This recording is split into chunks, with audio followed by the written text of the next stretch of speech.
Assalamualaikum warahmatullahi wabarakatuh. Nama saya Zuhri Humaidi. Yang saya hormati Dr. Yunus Masruhin, yang saya hormati teman-teman semuanya. Saya kira Abu Rabi ini menarik ya. Beliau menjadikan September 11 itu sebagai titik berangkat ya. Karena itu satu peristiwa yang besar. Saya kira juga COVID-19 ini juga satu peristiwa besar yang mungkin setelah ini juga akan dijadikan sebagai tonggak analisis ya. Nanti mungkin ada tulisan-tulisan sebelum atau pasca COVID-19 dan seterusnya ya. Nah, yang pertama pertanyaan saya itu analisis Abu Rabi ini kira-kira menempatkan bahwa Barat itu sangat berpengaruh terhadap dunia Islam ya, bahwa dinamika yang tumbuh di dalam tubuh umat Islam itu karena sebab dari Barat ya. Cara pandang seperti ini saya kira banyak dianut oleh beberapa pemikir ya.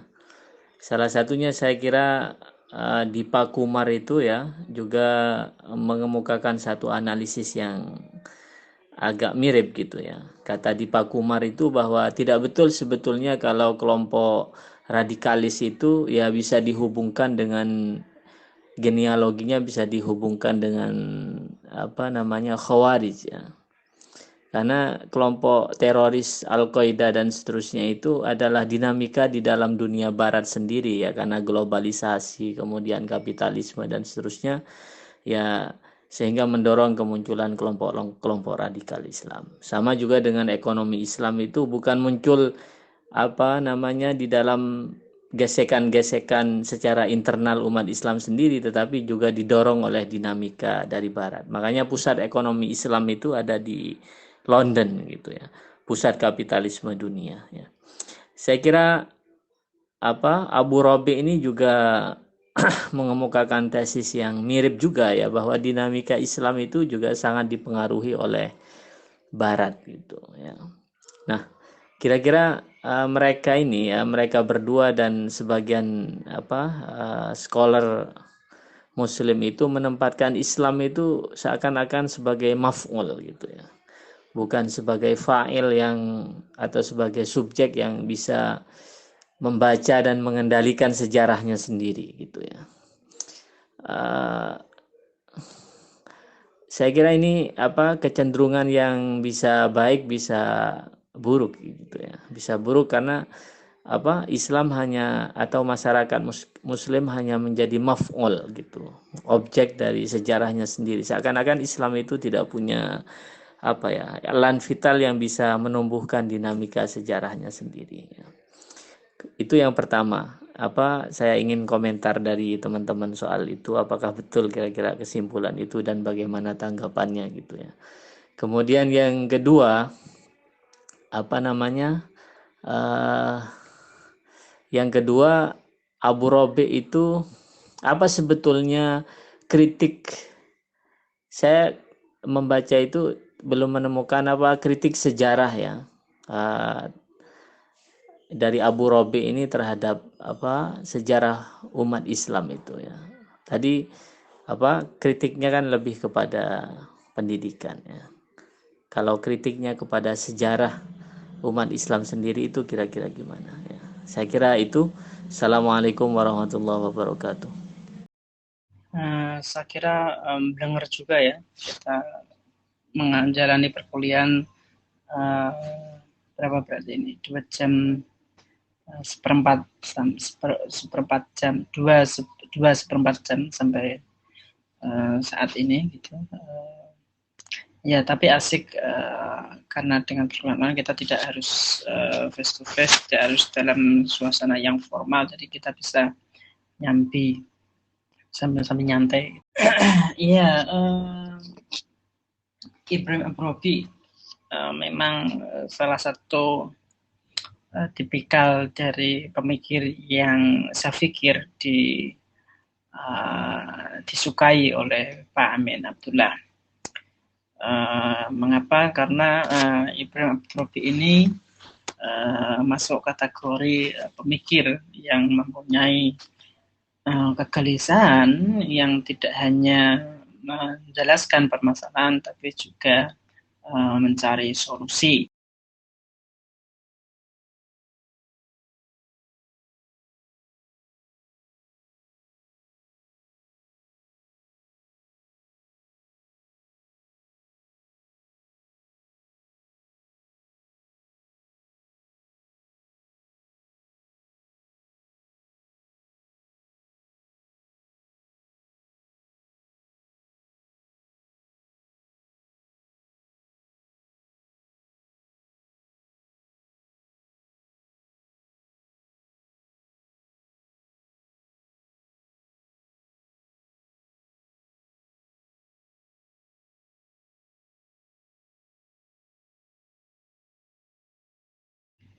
Ya, saya biasanya membedakan antara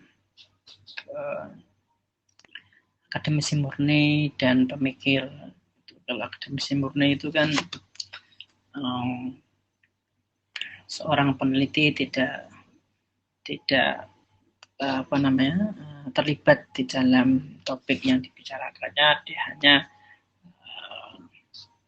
fokus kepada poin menjelaskan terhadap fakta yang dikajinya, sehingga dia tidak terobsesi untuk mencari solusi. Dia hanya fokus kepada penjelasan fakta seilmiah mungkin berdasarkan pada ukuran-ukuran teoritis yang diajukannya dan problematisasi akademik yang diajukannya.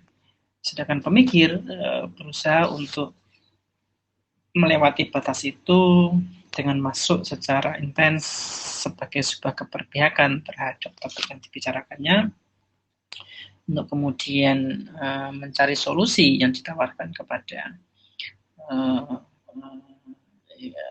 objek yang dibicarakannya. Ya, ini tipikal yang sangat disukai oleh Pak Amin, karena Pak Amin juga tipikal dari sarjana kum, pemikir gitu, atau sekolah kum pemikir, atau akademisi kum pemikir, atau kum ulama. Jadi orang yang mempunyai basic analisa dan training untuk mencari solusi. Dan termasuk yang menjadi poin yang disukai Pak Amin, saya pikir adalah kajiannya yang kompleks, yang melibatkan interdisiplin dan multidisiplin, dan ini sesuai dengan proyek Pak Amin sebagai interdisiplinisasi disiplin pengetahuan, sehingga tidak terjebak kepada monodisiplin gitu. Ya, inilah yang beliau fokuskan, yang beliau canangkan sebagai sebuah paradigma di dalam filsafat ilmu-ilmu keislaman. Oleh karena itu, maka seperti bisa Anda lihat sejak awal dari akhir bahwa tokoh-tokoh yang dipilih oleh Pak Amin selalu tokoh yang mempunyai keterlibatan langsung dan umumnya adalah Muslim dan mempunyai keberpihakan terhadap objek yang dikajinya. Tak terkecuali adalah Ibrahim Abu-Rabi. Di dalam hal ini Ibrahim Abu-Rabi berusaha untuk menjelaskan kejadian 11 September dan konsekuensi-konsekuensi kompleks atas kejadian itu, atau konsekuensi-konsekuensi interdisipliner terhadap kejadian itu. Ya, dan perlu diketahui, saya pikir bahwa memang tulisan ini ditulis dalam sebuah kondisi yang tidak tidak seimbang. antara Abu Rabi sebagai seorang Muslim yang menjelaskan tentang Islam yang diyakininya, yang dipahaminya, dengan stigma atau dominasi stigma yang sedang dihadapkan kepada Islam pada kejadian September. Dalam pengertian bahwa kejadian 11 September itu merupakan kulminasi dari proses diskursifikasi atau pewacanaan peyoratif terhadap Islam yang selama ini atau sampai 11 September itu mengkristal atau semakin berproses menuju kristalisasi stigma terhadap Islam. Maka kemudian kejadian 11 September gitu kan, itu merupakan satu bentuk kejadian yang membaptis terhadap proses stigma Barat terhadap Islam. Dan di sini Abu Rabi merupakan sebuah usaha untuk memberikan atau menulis semacam buku putih terhadap Islam itu sendiri. Jadi ini posisinya tidak netral atau posisinya tidak normal atau katakanlah posisinya tidak seimbang. Islam yang secara diskursif, kolektif, baik dari diskursus Barat, politik ataupun ekonomi ataupun filsafat ataupun akademik, itu kemudian di stigma sebagai sebuah agama yang ekstrim, agama yang radikal. Nah, kemudian Abu Rabi gitu kan sebagai seorang seminaris scholar, gitu kan, scholar yang berpihak kepada agama, yang memperjuangkan keyakinannya, gitu kan, scholar yang mempunyai tugas untuk mendakwahkan agamanya, itu berusaha menjelaskan apa itu Islam. Saya pikir ini adalah konteks yang perlu dijelaskan sebelum